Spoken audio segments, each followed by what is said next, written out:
So I have never 100% confirmed how I identify, but I identify as non-binary. And this can mean a lot of things to a lot of different people, seeing as non-binary is just a broad term for somebody who doesn't identify with the binary form of gender. I have a whole video on this if you want to check it out, but just as a quick overview, non-binary people can identify as no gender, two genders, gender fluid. Some people don't know where they are, so they're gender queer. And so I saw that Anthony Padilla had one of his videos interviewing non-binary people, and my initial reaction is one of hesitance and reluctance for a couple reasons. One, like I said, non-binary is such a broad term. There's so many experiences within the community that I know that he tends to interview about 3 people. So just interviewing 3 non-binary people, you're going to get 3 completely different gendered experiences. And then also, because non-binary people are not represented mainstream all that often, though it's becoming more and more of a common occurrence, I guess sometimes I get afraid when I see such one-sided representations of the group, because it is such a broad thing, and I get afraid that people will kind of put non-binary into a box when really one non-binary person experiences their gender way different from another one. I have some friends who identify agender, whereas I identify as gender fluid, and our experiences of being non-binary are vastly different. But who knows? Maybe this interview, maybe it's NB approved. So, let's find out, and let's watch Anthony Padilla's new video together. Okay, so right out the gate, we have Angel, who uses she, they pronouns. We have Jacob, who uses they, them, and Jeffrey, who uses they, them.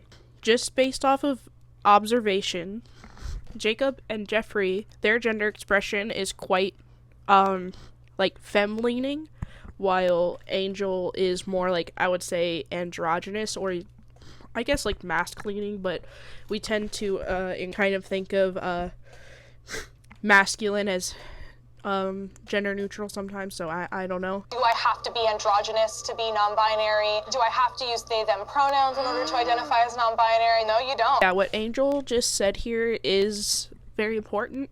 I'm glad that they said that right out the gate, that being non-binary doesn't look a certain way. It's not synonymous with being androgynous, though for me personally, it is something that some days I like to achieve. Any non-binary person is valid with she, he, or they pronouns. They don't have to use they, them pronouns to be non-binary. I personally accept all pronouns, but I prefer they, them. For some people, it's just certain pronouns feel better than others, even if it aligns with their biological sex. Do you get offended when people misgender you? I'm personally a little bit more chill about it, but I do know that there are other people who are non-binary out there who it is really, really painful for them to get misgendered. It just depends on who it is. For you feel like it's more about the intention behind it? Yeah, especially the aftermath. If somebody misgenders me and then I correct them, how they react afterwards is really more of what I look for. Someone can use the wrong pronoun and mean it with a lot of love and just not know better. Yeah. You know? And I think that it's important for us to hear people's intention and then meet them where they're at and then be like, oh, actually, I do use they, them. Right, because it really comes from a matter of, do they respect me? Right. Yeah, for me personally, I probably would have answered very, very similarly to Angel here. For me personally, when people, use wrong pronouns, like I said, I use all of them. Certain days, certain ones might feel different than another, but, I know for other non-binary people, getting the wrong pronoun can be really hurtful for them. So I'm glad that they made that distinction, and that there's this whole misconception of triggered non-binary people when you get their pronouns wrong, but I've never met one non-binary person who reacts that way, but they're saying, so long as a person is respectful and once you correct them and they use it it's fine. You good. What do you wish that you would have been gendered as? Probably non-binary, honestly. Non-binary? I would have loved a blank slate. Right, if my right. parents would have just been like, hey, this is Angel. Don't circle M or F, just kind of leave it blank. We'll figure it out later.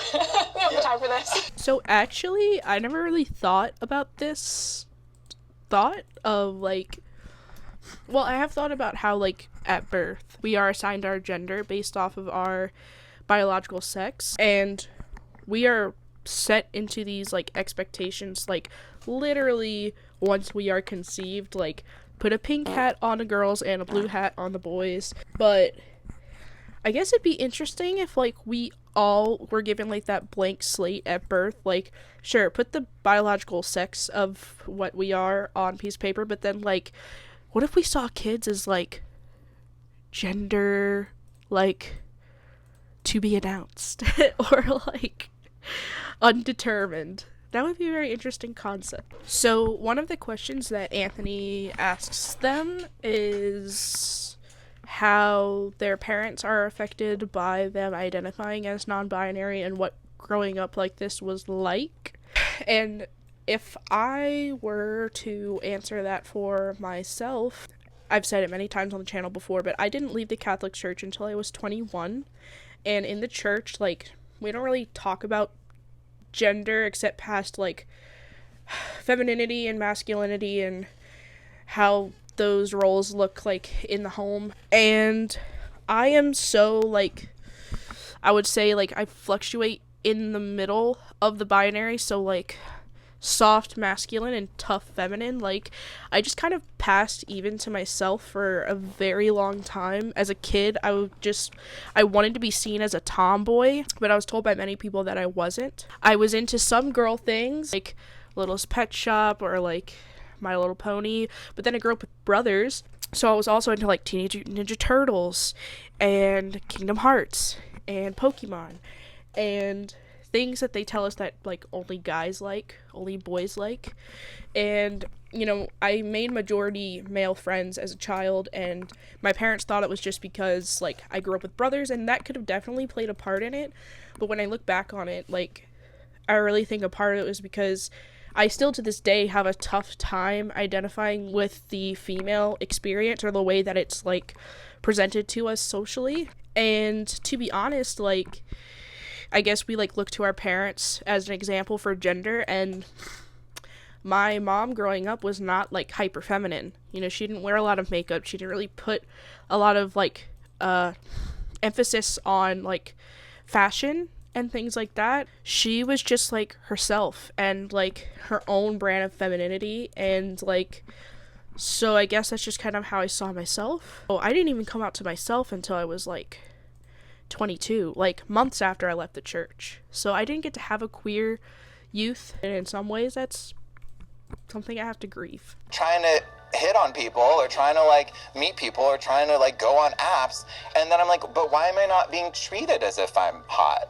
Because I am. Because you're different? And yeah, it's because we don't know how to treat gender different people as just attractive and cute in the ways that we are. There's a stigma, right? There's in the comments right now, there are dozens, if not hundreds, if not thousands of people saying, I would date him. I mean, right? Yeah. I 100% relate to what Jacob says here. You guys have seen me. I look cis. I pass as cis. If anything, people just assume I'm either lesbian or bi just by looking at me. And even then, like, when I would go on Tinder and dating apps and I would put that I was non-binary, you don't get as many swipes as when you don't have it on your profile, because I first went on there when I did identify as cis, and I did get way more matches before I was non-binary. And I don't even, like, I don't know, like, I'm how do you say, like, my gender expression is not out of the ordinary, I should say. If anything, just, like, sometimes I wear really masked clothing, which, like I've said, in mainstream culture can oftentimes just be read as gender neutral. I wondered for a long time if I was ever going to even find someone that understood my gender identity that wasn't non-binary. I dated one non-binary person, and it was interesting to have somebody who understood, like, the gender dysphoria and the gender euphoria, and they were the first person that used they them pronouns for me, and I remember I was just like,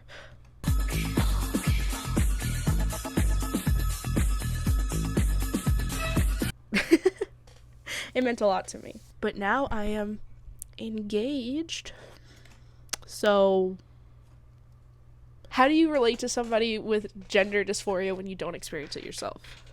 Oh, okay. So me personally, I've always had a issue with people thinking that my voice was feminine, so I just assume it's a more intense feeling of how that makes me feel when somebody calls me ma'am instead of sir, even though I have a glorious beard. I imagine that's like that, but more. Some people just aren't attracted to people who identify as non-binary, right? So, That's like, fair. what is the appeal, in your opinion, like, romantically, and I guess, like, sexually as well? Most non-binary people that I have seen, they are very confident in themselves.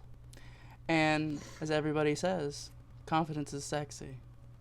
What is the most difficult part about explaining what the term non-binary means to people who are just completely unfamiliar?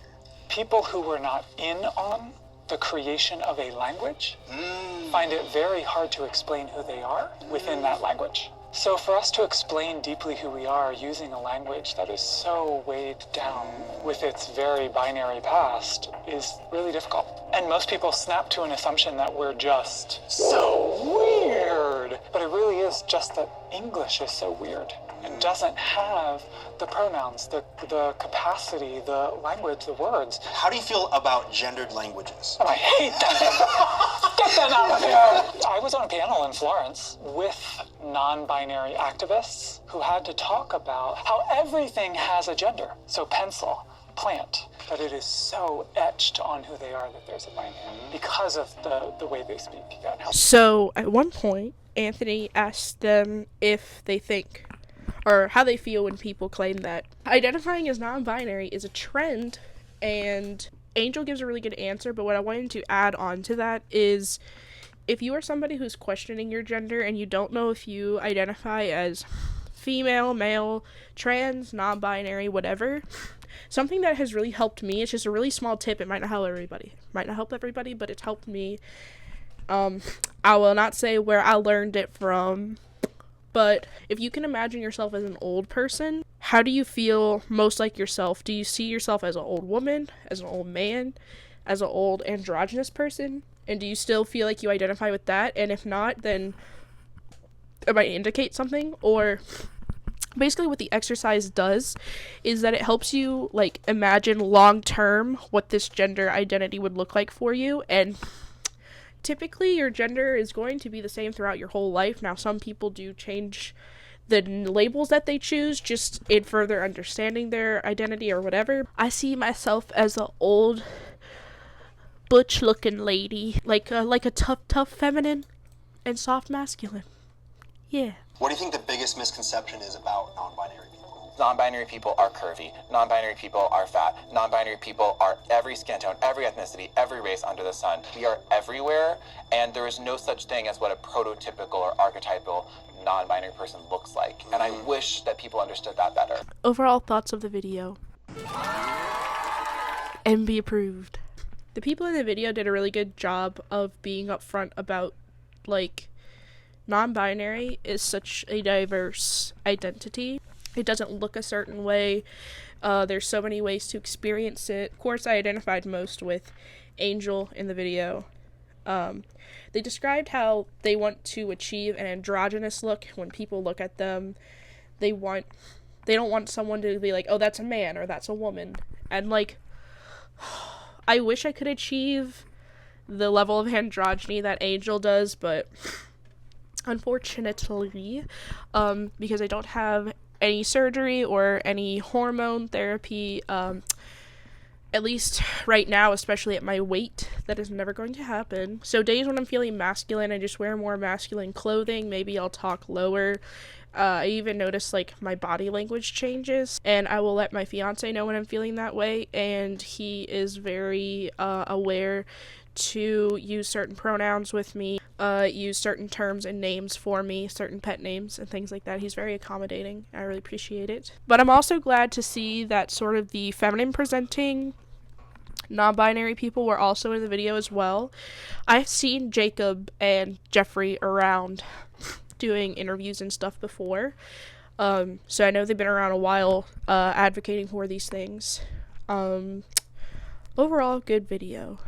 I think something interesting to note, when I first started researching non-binary, which I barely like touched the surface when I was still in the Catholic Church, trying to figure out what I was experiencing at one point, and I remember I watched a video from BBC where they asked non-binary people questions, and the majority of the comments were just like so unsupportive, unvalidating, closed-minded, and now just a few years later, I'm 23 now, 24 in October, so maybe it's been like 3 years, and I feel like the public understanding of non-binary has like soared, which maybe that's just a reflection of my own understanding of the term, but like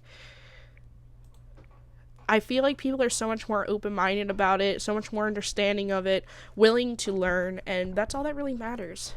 Being respectful and willing to learn. I hope some insight that I was able to add to the video helped you understand further, or you found interesting. Thank you for watching.